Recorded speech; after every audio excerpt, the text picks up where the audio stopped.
இந்த சலசலக்கும் கடலுக்கு கீழே ஒரு நகரம் இருக்கலாம் என்று உங்களுக்கு நம்பிக்கை இருக்கா?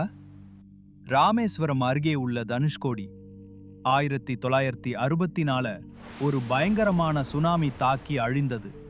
ஆனா அதுக்கு முன்னாடியே இந்த இடம் ஒரு புராதன தமிழர் நாகரிகத்துக்கு பிளவாக இருந்திருக்கலாம் என்பதற்கான பல ஆதாரங்கள் இருக்கிறது.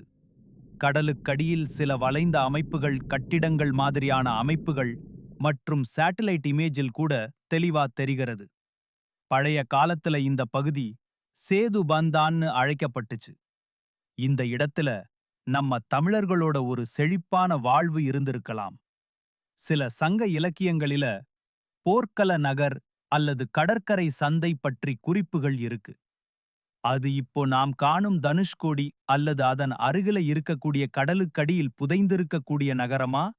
அல்லது மத்திய ஆசியா, இலங்கை, இந்தியா நாடுகளுடன் தமிழ்நாடு நெருங்கிய கடலோர வர்த்தகத்துக்கு புகழ்பெற்ற இடமா இருந்திருக்கலாம் என்று கூறப்படுகிறது.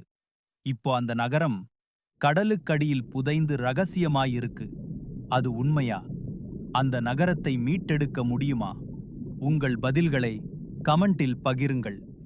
இது மாதிரி மறைந்த தமிழரின் மர்மங்களை தெரிஞ்சுக்க உங்கள் கதையின் ரகசியம் சேனலை இப்போதே சப்ஸ்கிரைப் பண்ணுங்க.